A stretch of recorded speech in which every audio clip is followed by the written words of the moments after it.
Charting Toward Intimacy covers mature topics. Listener discretion is advised. If you're waiting around for your husband to pursue you while doing little to pursue him, that is a problem. Passivity is quietly killing connection in so many marriages, and probably in yours too. In this episode, we call it out and show you exactly how to pursue your husband in simple, practical ways that build respect, increase desire, and reignite mutual attraction. Welcome to Charting Toward Intimacy, the podcast for Catholic women that helps you improve your sex life, strengthen your marriage, and embrace God's design for love. My name is Ellen Holloway, and joining me is my semi-regular co-host, Kathleen Chovanes. Let's talk first about the lie that rom-coms have given us, that men are the pursuers and women are pursued. Yeah. It's a total lie. It's a total lie. Actually, no, you know what? I'm going to take that back. It's not a total lie. It's a partial lie. It's a partial lie. It's a partial lie. It's a lie in the way that Hollywood has taken it.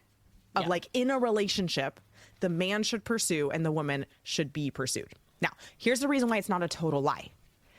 Is Jesus always pursues us. We are always pursued by Jesus. Our relationship with God, which is the most perfect relationship that we have, and God wants to perfect it even more every single day. That relationship, we are constantly the pursued, not the pursuer, right? And Jesus is the pursuer. God is pursuing us. And so it feels actually quite natural, particularly for women, but I think for men too. It feels quite natural in a relationship as deeply intimate as a marriage to simply sit and wait to be pursued. And that's where the lie comes in, is that our human relationship, what's the point of marriage? The point of marriage is to teach us about our relationship with God. I mean, there's lots of points of marriage. I'm just going to focus on this one. And in our marriage, we can learn how to have a better relationship with God through our relationship with our spouse. And so that means your husband should be showing you how God pursues you. But that's not what we're going to talk about in this episode, because you need to show your husband what it means to be pursued as well. That's part of your role. Yeah. And so that's what we're going to talk about in this episode. Yeah. And I feel you can change that. You can change that. And I feel like what you said is true, that, I think it's natural for men to take, who are, sort of the physical, they have the physical qualities of Christ, right? And so I think it's natural for them to feel the call to pursue a woman or their wife, right? But it's not as natural for women to feel that same call. And so I think, honestly, if you're anything like me, you just forget. You really, it's not an intentional, I don't like you, I don't want you, I don't desire you. It's just this feeling you are sitting there, just kind of waiting to be pursued, forgetting that it is also your job to pursue.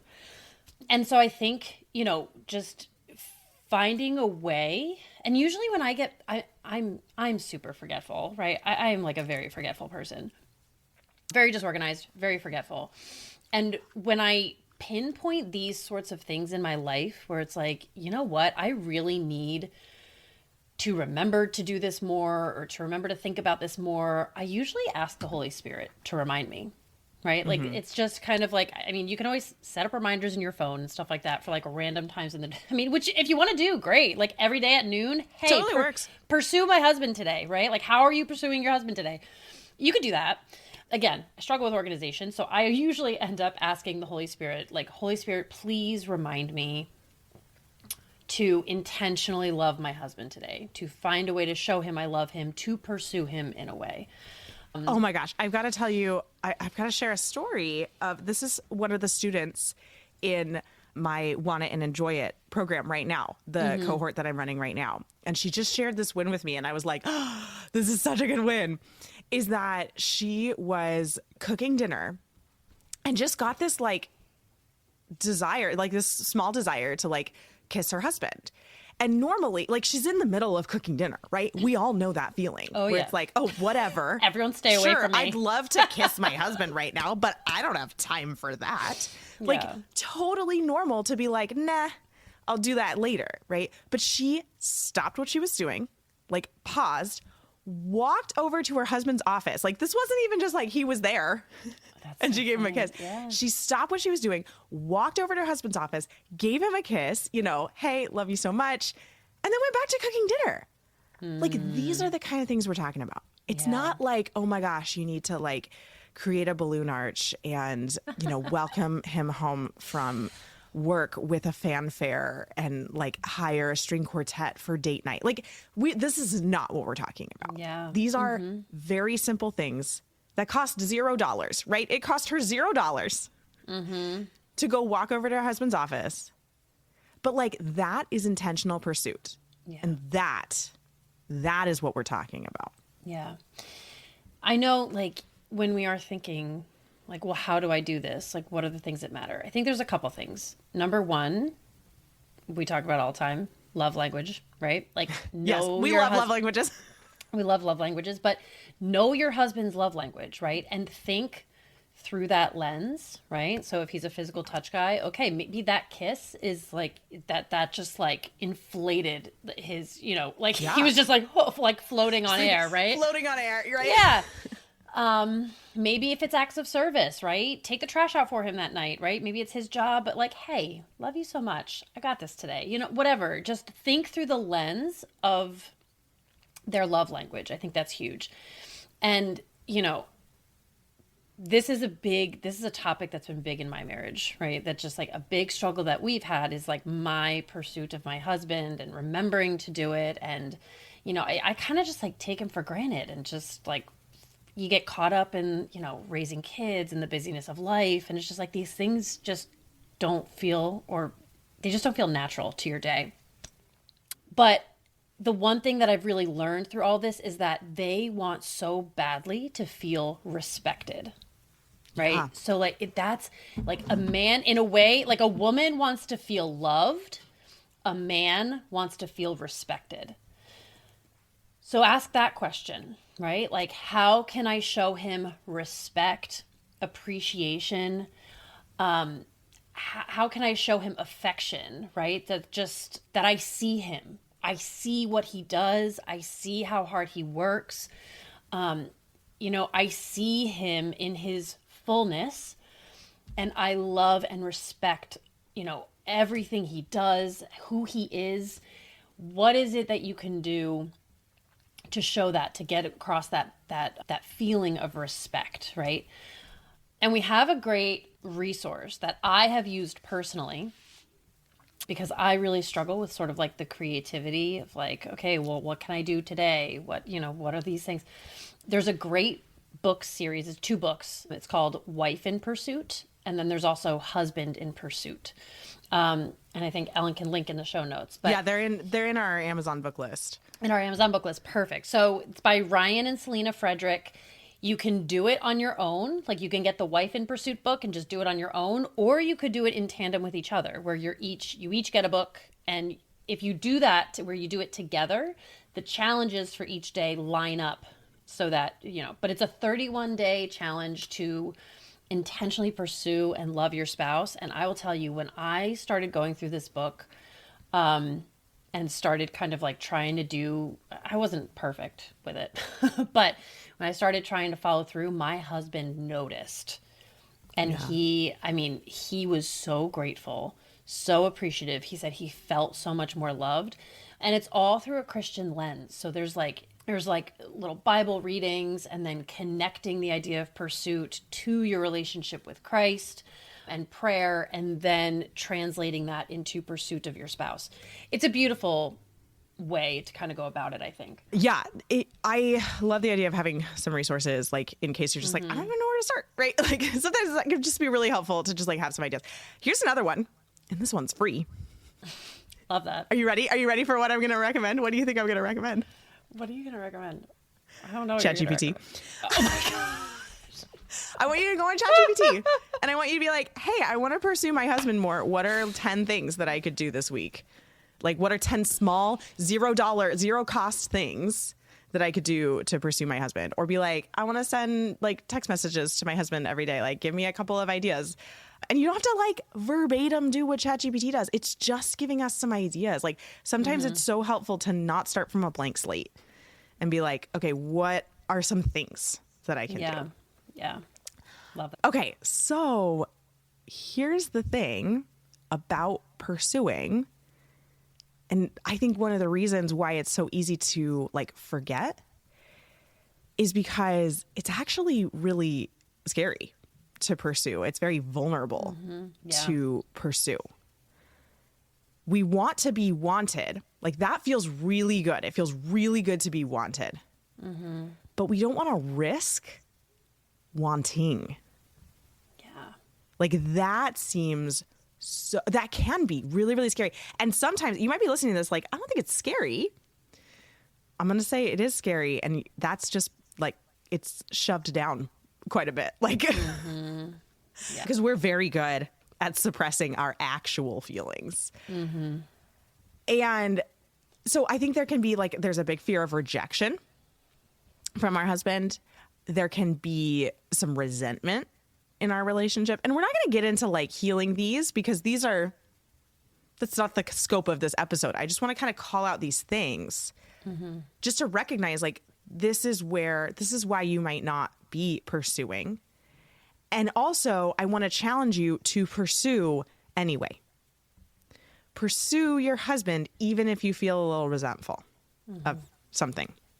Pursue your husband, even if you don't feel any desire for sex right now. And this doesn't mean that you need to like initiate sex. We're talking about pursuing on a very like broad and general level. You know, this is sending the text message in the middle of the day. This is like when you're at the store grabbing something that you just know he would enjoy, like that bag of chips that he really likes, or a snack that he enjoys. Or, you know, for Kathleen's husband, it's the taquitos from the gas station. I love that you remember that. Oh, I remember that. I think about that not regularly. That would be weird. But I'm just like, how does he like those? Those? He has the palate. He has the palate of a 10-year-old boy, like 100%. Oh my gosh. I honestly can't get over that. I'm just like, I don't understand. I don't understand how he likes those. I mean, neither do I, in all fairness. It's like food poisoning waiting to happen, and he's just like, give it to me. Give me all of it. Oh my gosh. Okay. Sorry if you're listening and you're like, I actually really love those. So does Mike Chovanes. So good job, everyone. So you're good friends. You can be good friends with Kathleen's husband. I think a lot of times we have this belief, right, that desire in any form should be spontaneous. And you should know by now, and if you don't, go listen to any of our episodes about spontaneous desire and responsive desire, that like we have to actively choose desire. And that's what pursuit is here. It's actively choosing to pursue. It's actively choosing to desire our spouse. And it can be done through the small little things. And let me say that choosing to pursue will increase your desire for sex. It will naturally increase your inclination to think about your husband. This is a snowball thing. So like Kathleen was talking about how it's so easy to forget.